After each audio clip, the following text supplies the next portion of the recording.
मुझे माफ कर दीजिए साईं, हमने इसे ऐसे संस्कार तो नहीं दिए थे। संस्कार की दुहाई देकर आप फिर शुरू मत हो जाइए बाबा। व्यापार करने के लिए व्यवहारिक होना पड़ता है, सख्त होना पड़ता है, तब जाकर व्यापार में लाभ अर्जित होता है। और आपने सुना नहीं है कि घोड़ा अगर घास से दोस्ती करेगा तो खाएगा क्या? और अगर आप में थोड़ी भी समझदारी होती ना बाबा, तो आज व्यापार वैसे का वैसा ना होता।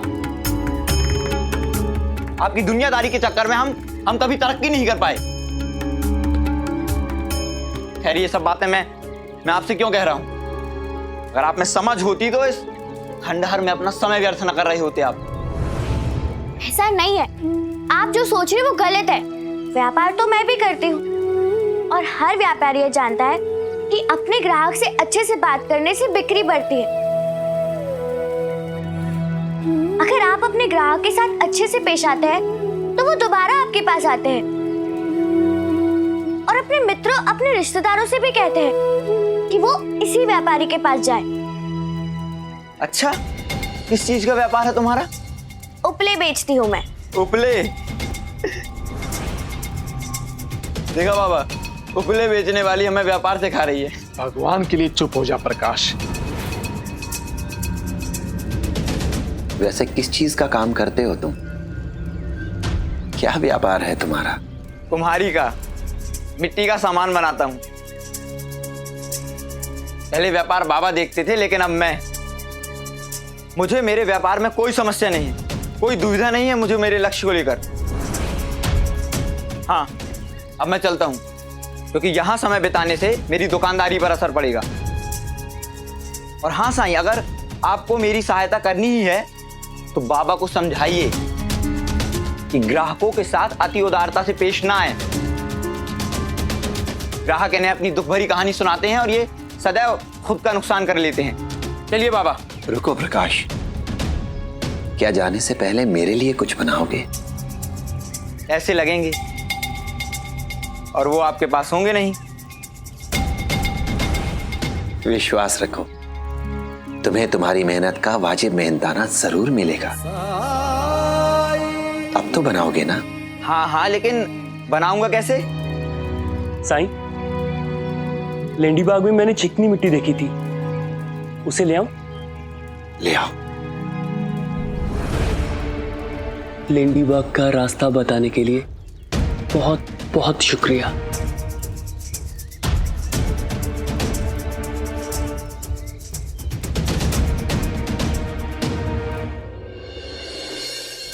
मामी जी, क्या आपने आई को देखा है कहीं पे? नहीं तो, तुम्हारी आई तो बहुत देर से दिखाई दीदी। क्या जमाना आ गया है। पहले तो माँ बापों को अपने बच्चों की फिक्र होती थी, लेकिन यहाँ तो उल्टा ही है। घोर कलयुग मामी जी, घोर कलयुग। रुक्मिणी! जी आई।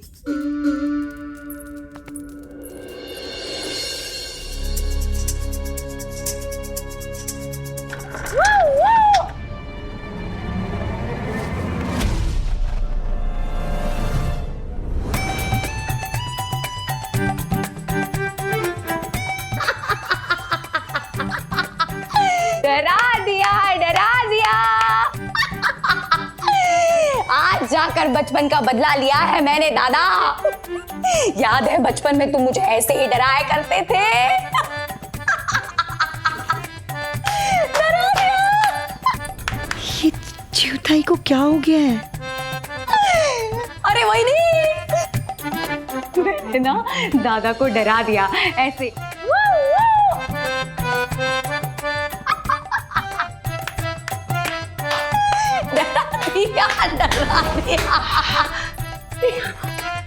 चिवताई, आप चलिए मेरे साथ, मैंने आपके लिए खाने में कुछ बनाया है, चलिए। कहाँ है कुत्ता? डंडा।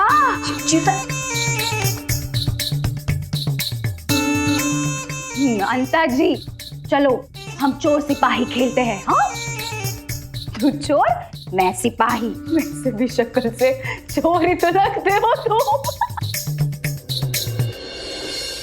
भागो वरना ये सिपाही तुम्हें पकड़ लेगी और फिर डंडे से मारेगी। अब भागो। चल।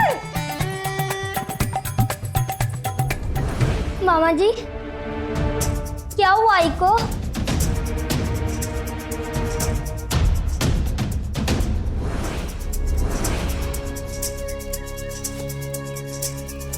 और कितना समय लगेगा मिट्टी लाने में? अगर और समय लगा तो अतिरिक्त पैसा लूंगा मैं। वैसे भी मैं किसी के दरवाजे पर जाकर काम नहीं करता। तुम बेफिक्र रहो, मैं वादा करता हूं तुमसे कि तुम यहां से अमीर आदमी बनकर जाओगे। राणो जी, आप तो हमें इसलिए लाए थे ताकि प्रकाश के गुस्सा करने की आदत को साईं खत्म कर दे। फिर ये सब सबूरी का अर्थ होता है सब्र रखिए।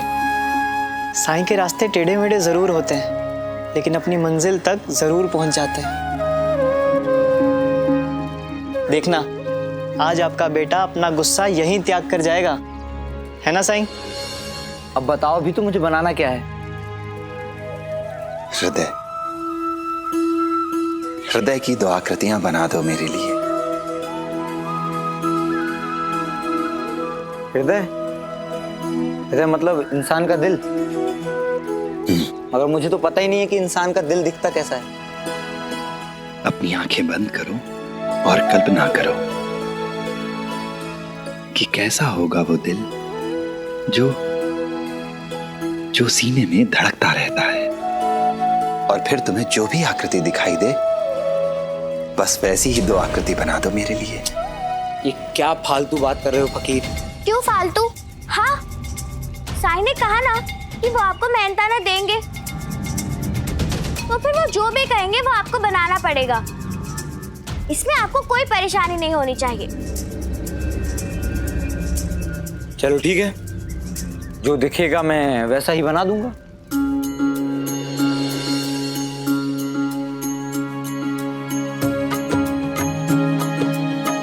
मन में साईं के क्या है कौन जान पाए। ओम साईं ओम साईं ओम साईं साईं ओम साईं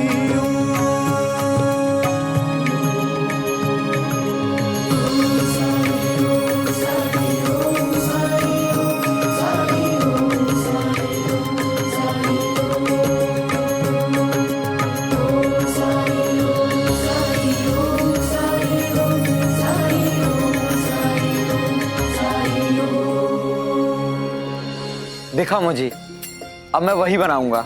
साईं, मैं मिट्टी ले आया साईं।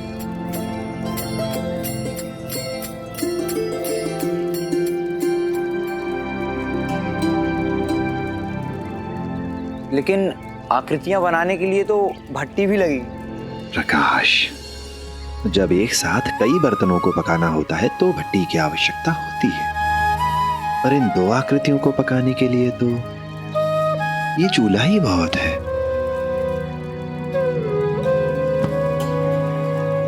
मैं तैयार किए देता हूं साईं।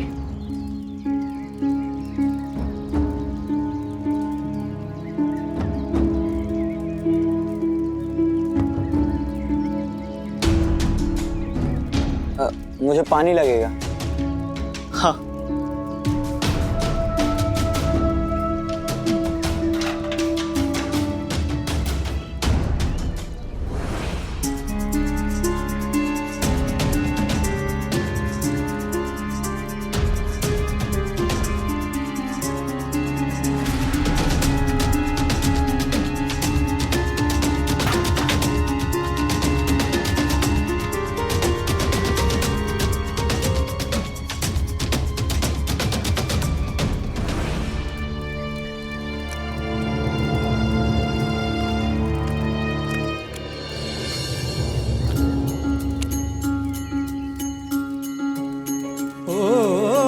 सबक सबूरी के ही जिसने सिखाए, उसी की परीक्षा के ये पल में आज आए। बदरा बुराई के ये जितने भी छाए, साईं मेरे अच्छाई का जल बरसाए। कष्ट जो अपार साईं हंस के उठाए, मन में साईं के क्या है कौन जान पाए। ओम साईं ओम साईं ओम साईं साईं ओम साईं ओम।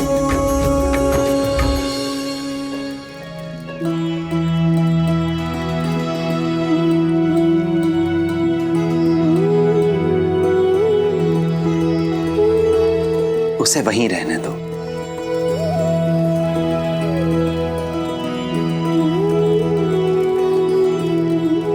लेकिन बिना आग के पकेगा नहीं। कोई बात नहीं। चोर चोर अरे नहीं चिउताई, क्या कर रहे हैं? पकड़ो चोर को पकड़ो। अरे क्या कर रहे हैं आप? अंता जी आप चोर है।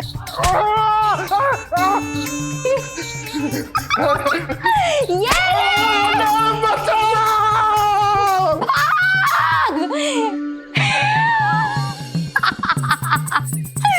चोर को भगा दिया। चिउताई आप अंदर चलिए। चोर को भगा दिया।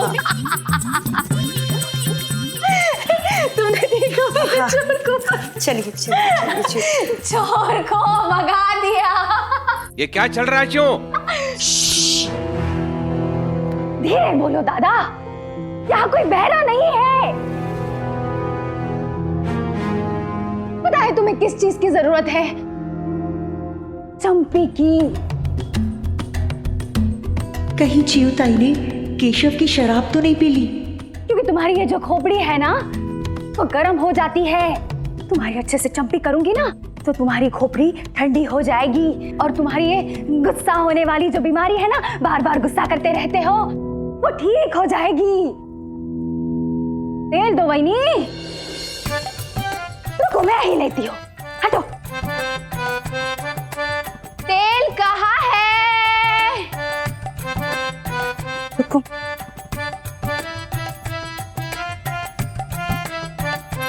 अरे तेल मिल गया। चलो तुम्हारी चंपी करती हूँ।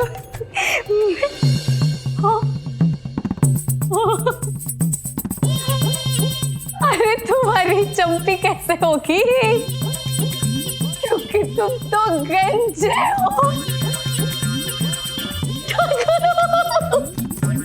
मैं क्या कह रही थी? अरे क्या बकरी की तरह ने करती रहती है ये।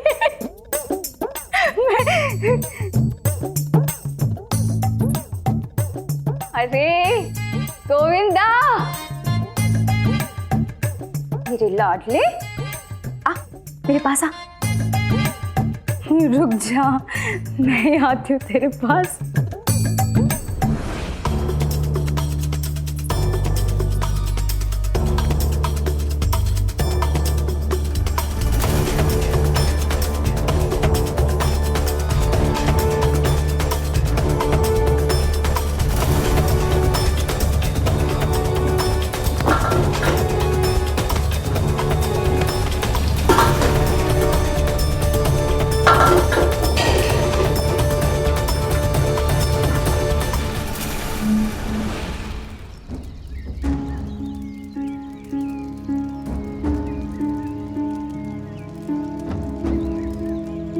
इतना भी आके करीब मत जाइए रणजी भाई साहब, नहीं तो आपके बाल जल जाएंगे और आपके दिल जितने छोटे हो जाएंगे। सब सुना है मैंने आपके बारे में।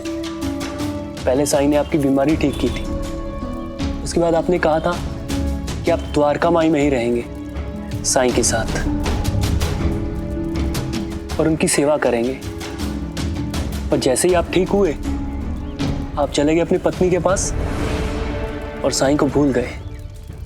लेकिन जब फिर से मुसीबत आई तो साईं की याद आई। हाल ही में तो सेवा शुरू की आपने उनकी। वो भी आए तो आए, नहीं तो नहीं आए। मैं जिस दिन आया था उस दिन तो आप नहीं थे यहाँ, लेकिन मेरे साथ ऐसा कुछ नहीं होने वाला। क्योंकि अब तो साईं ही मेरा परिवार है। मैं तुम्हें क्यों सफाई दूं? तुम हो कौन?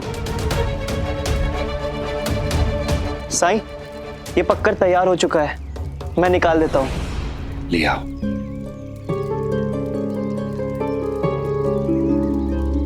रहने दीजिए, मैं निकाल देता हूँ।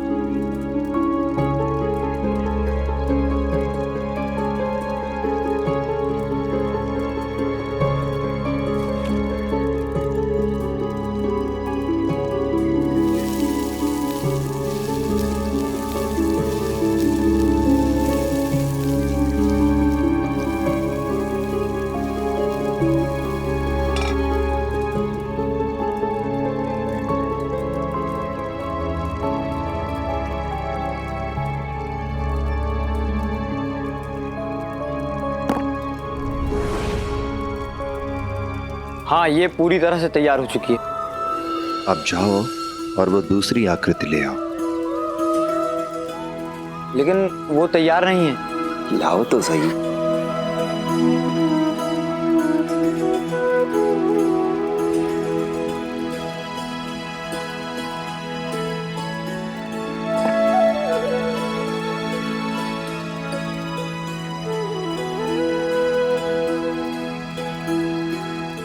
देखा, ये सूखा नहीं है, लेकिन इसके भी पैसे लूंगा मैं। हाँ हाँ ठीक है, दे दूंगा पैसे।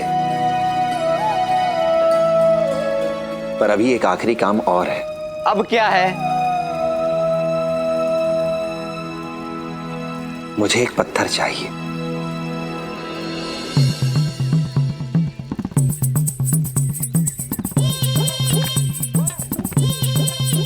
छोड़ दीजिए, मैं दे देता हूँ। अरे इतना भारी नहीं है, मैं दे सकता हूँ। साई, ये दोनों एक दूसरे की कितनी फिक्र करते हैं, लेकिन इन दोनों के चक्कर में हम बैठे रह जाएंगे। साई आप रुकिए, मैं पत्थर लेकर आती हूँ।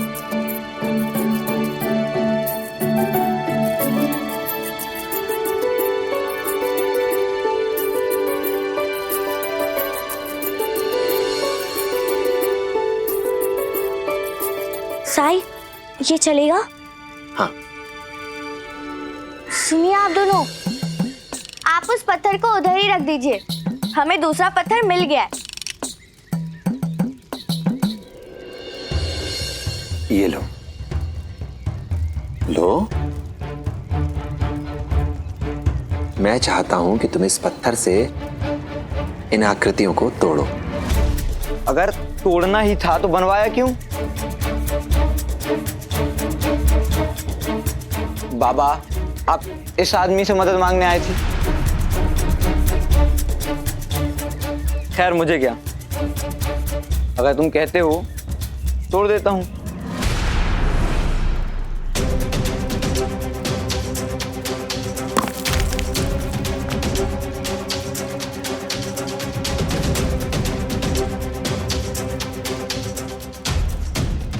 अब इसे भी।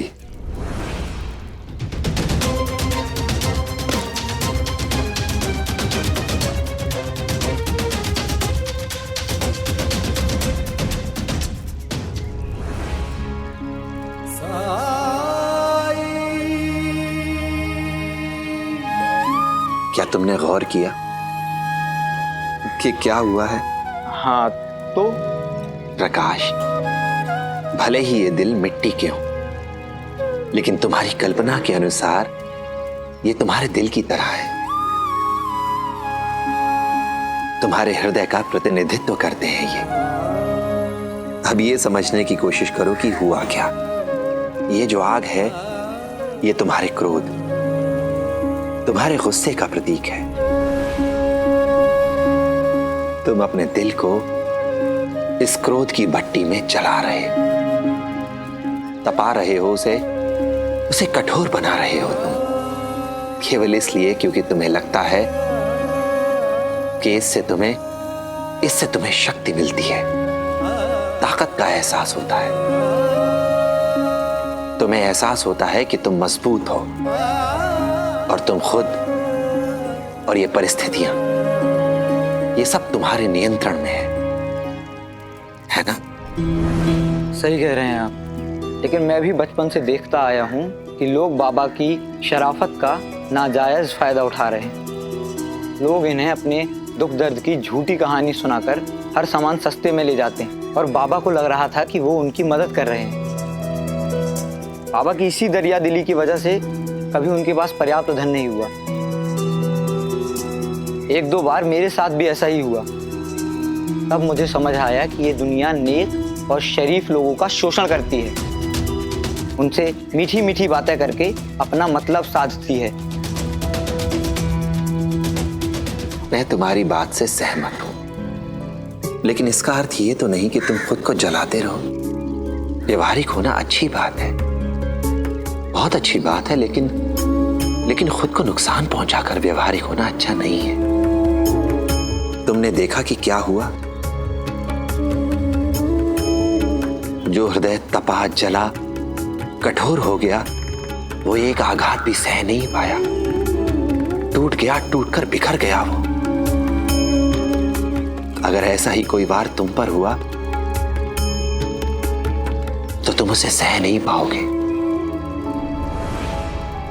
वहीं दूसरी ओर प्रहार इस कोमल हृदय पर भी हुआ। प्रभावित हुआ ये भी, लेकिन ये टूटा नहीं, बिखरा नहीं। इसे दोबारा अपनी पहले वाली स्थिति में वापस लाया जा सकता है। अब ये तुम पर निर्भर करता है कि तुम अपने दिल को कैसा बनाना चाहते हो।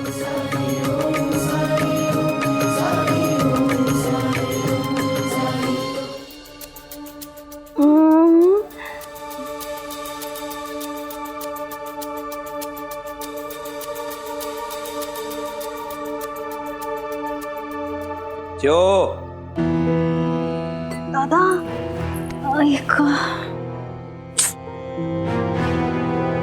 चिवताई, अब आप कैसा महसूस कर रही हैं? मेरा सर भारी हो रहा है, उल्टी जैसा हो रहा है। क्या हुआ था मेरे साथ? ये तुम ही बता सकती हो चिवो, ऐसी विक्षिप्तता क्यों पागलों की तरह बर्ताव कर रही थी तुम? विक्षिप्तता? मैं? इसका अर्थ यह है कि तुम्हें कुछ भी स्मरण नहीं है। जो धीरे बोलो दादा, मेरा सर फटा जा रहा है। चिवू, मुझे अभी के अभी बताओ क्या क्या हुआ था तुम्हारे साथ? कब क्या किया था दादा? अरे इससे पहले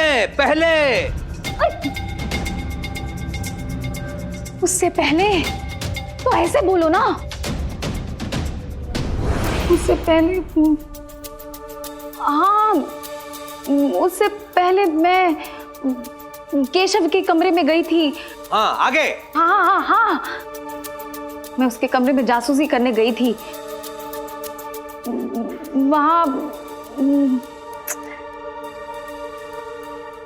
वहाँ पे वो भजिए रखे हुए थे और मुझे भूख लगी थी तो मैंने खा लिए।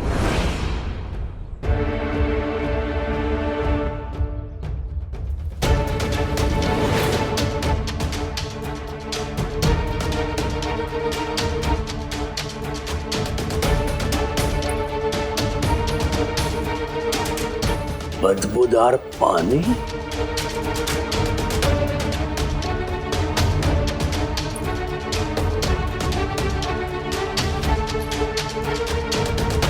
हे भगवान, इस बात का ही डर था मुझे।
में शराब है रुक्मिणी,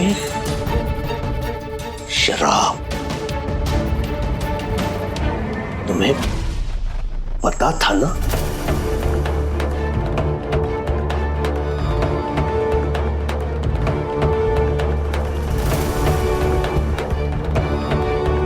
पता था तो बताया क्यों नहीं?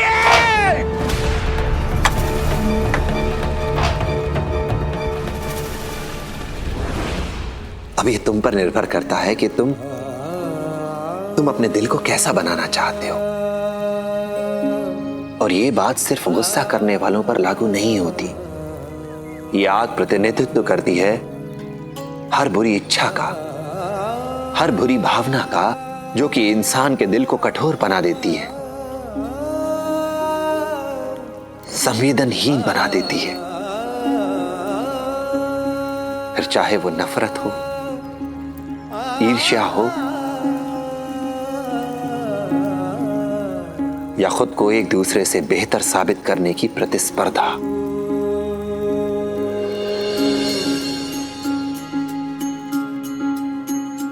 ओ जीवन डगर कभी जो कठिन हो जाए, मन विचलित हो और कोई मार्ग न पाए, अंधियारे की गहरी रात जो आए, हिम्मत टूटे और कुछ भी समझ न आए, तू श्रद्धा पथ पे सबूरी धर के बिना डिगे बस चलता जा। तू श्रद्धा पथ पे सबूरी धर के बिना डिगे बस चलता जा।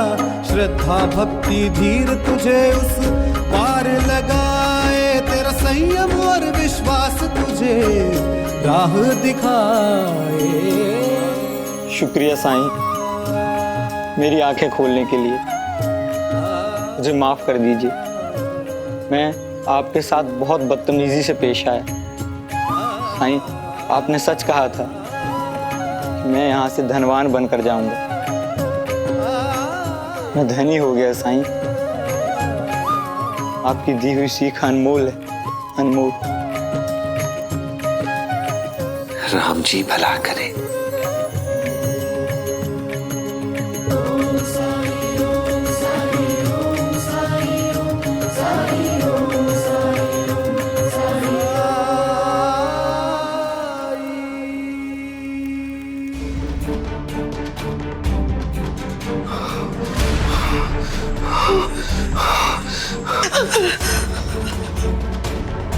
केशव कहाँ है? मैं यहाँ हूँ।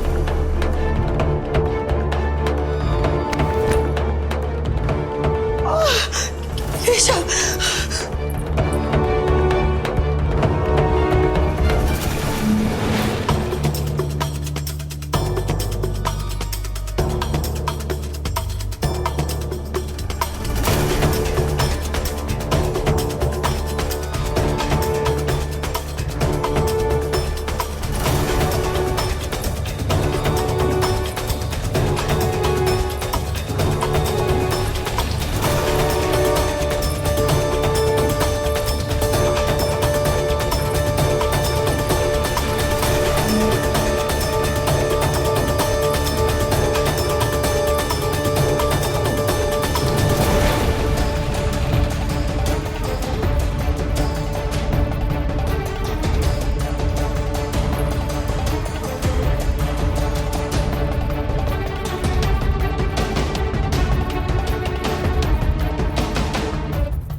निर्लज्ज, शराब पी रखी है तुमने?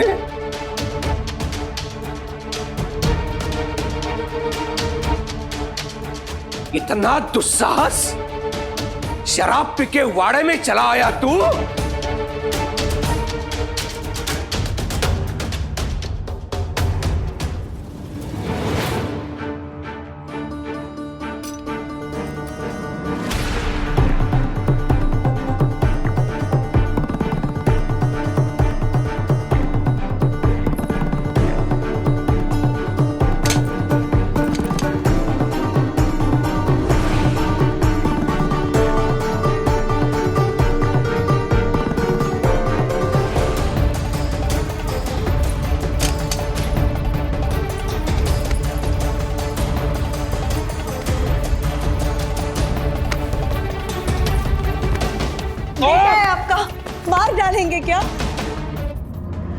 दारू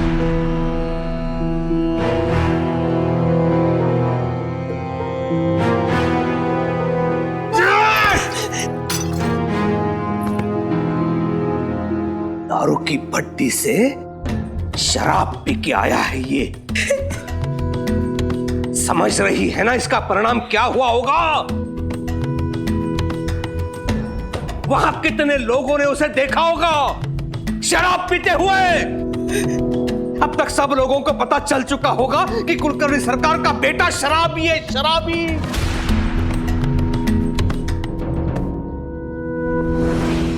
यहां कुलकर्णी सरकार ने अपने बेटे के लिए बड़ी बड़ी योजनाएं बना कर रखी है, उसे बैरिस्टर बनाना चाहते हैं। तू होनहार नहीं है, तू शराबी है, शराबी।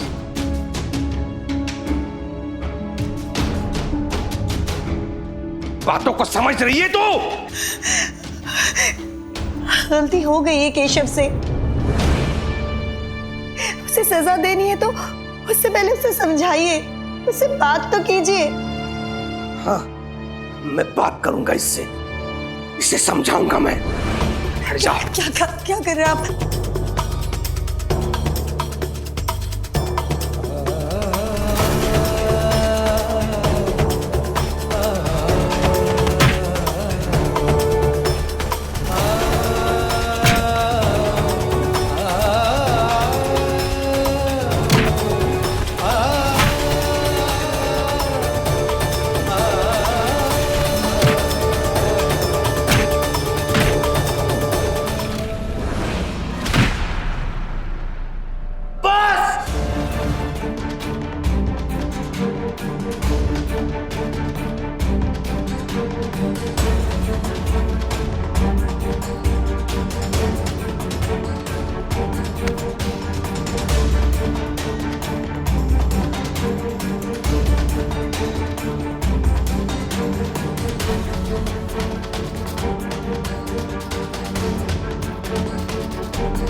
बस मिस्टर कुलकर्णी,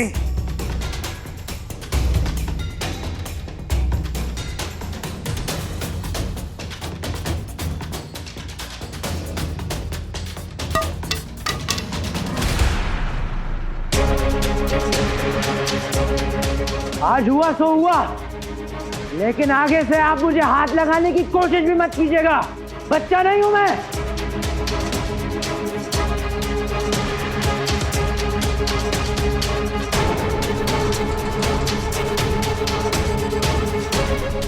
आज तक किसी ने मुझसे इतनी ऊंचे स्वर में बात नहीं की, और तो मुझे आंखें दिखा रहा है, अंग्रेजी झाड़ रहा है मुझ पर, चेतावनी दे रहा है मुझे।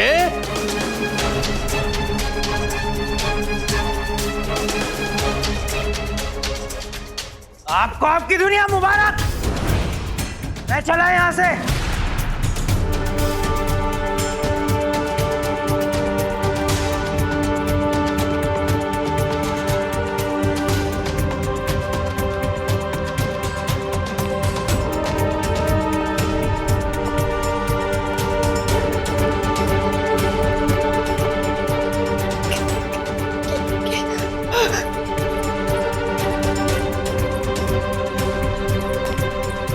खबरदार!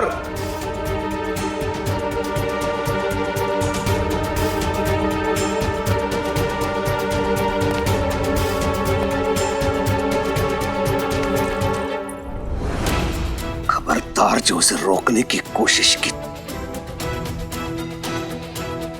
ऐसे अधर्मी कपूत के लिए ना ही मेरे घर में जगह है, ना ही हृदय में।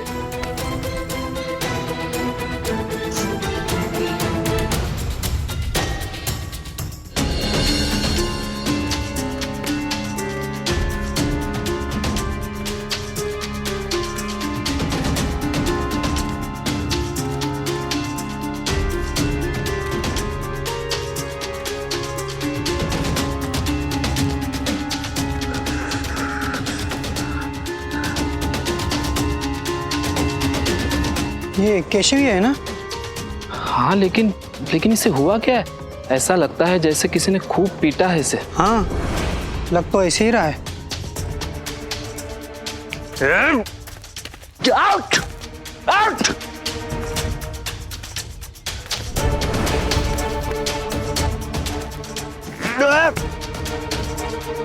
नहीं क्या?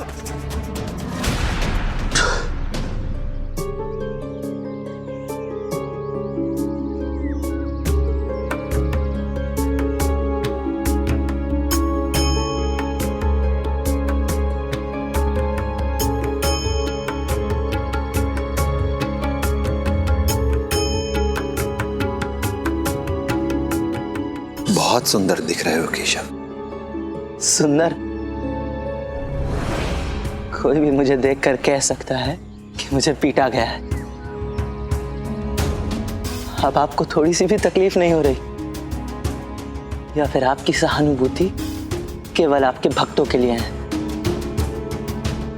केवल उनके लिए ही आकर्षित होती है जो आपसे सहमत होते हैं। ऐ लड़के, जुबान संभाल के बात कर, नहीं तो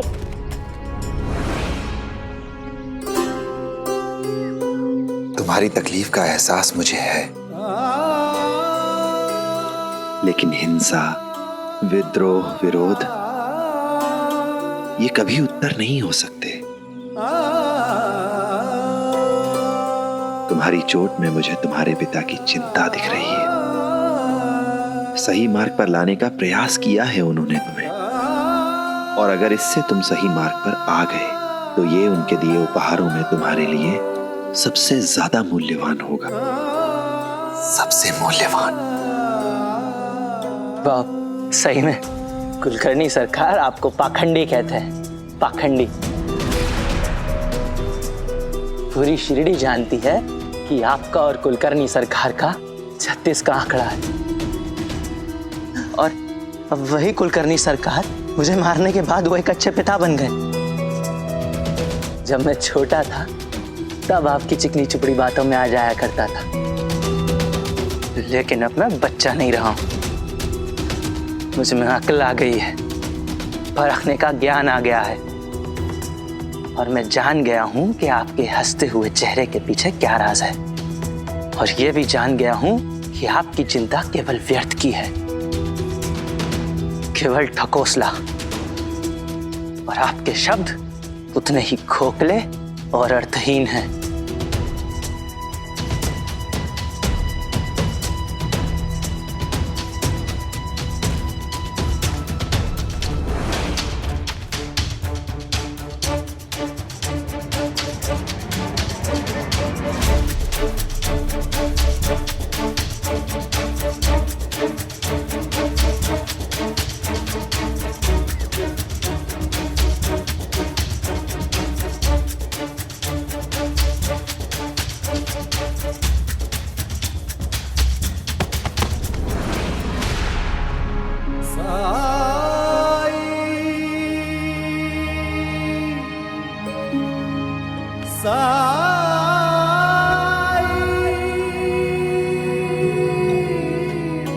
इसे तुरंत द्वारकामाई ले जाना होगा।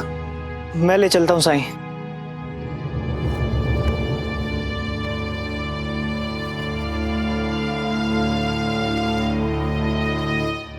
राणू जी भाई साहब, ये आपके बस का काम नहीं है, पहलवानों का काम है। देखिए और सीखिए कि साईं की इच्छा कैसे पूरी की जाती है।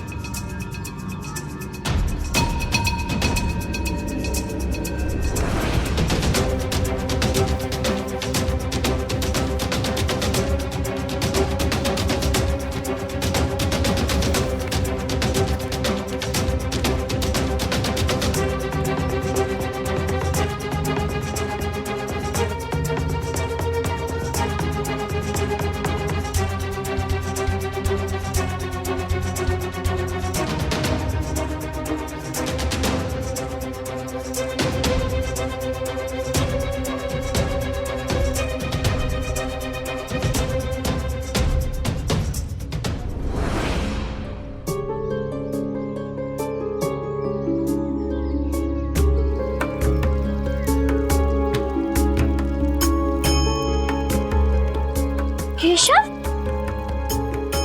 साईं, केशव को क्या हो गया? साईं, मैं मदद करता हूँ। रहने दो।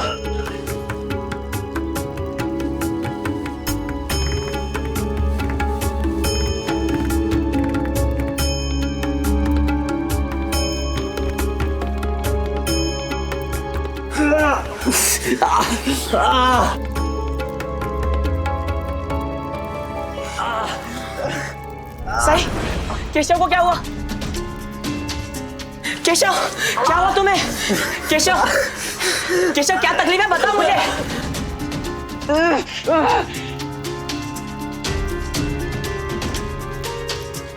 केशव, केशव मेरी आवाज सुनाई दे रही है ना?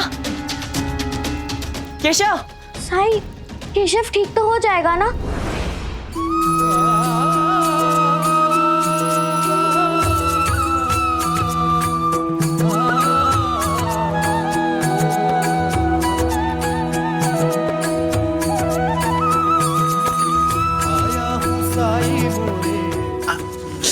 इसके पेट में बहुत जलन है। लगा दो साई, थामले हाथ में साई मोरे पतवार, मोरे साई मोरे लाटा, मोरे तारणहार, परम ज्ञान का भर दे चल, अलग निरंजन साईं, अज्ञान तिमिर से घिरा ज्योति शुभंकर साई राम। ओम साई ओम साई ओम साई ओम साई ओम साई ओम साई ओम साई ओम साई ओम साई ओम साई ओम साई ओम साई ना जानू कौन है तू, नाम है या रहीम है, मेरे लिए तो एक है तू, एक भी तू, अनेक भी तू, एक भी तू, अनेक भी तू। साई ओम साई ओम साई ओम साई ओम साई ओम साई। केशव, अब अच्छा लग रहा है ना?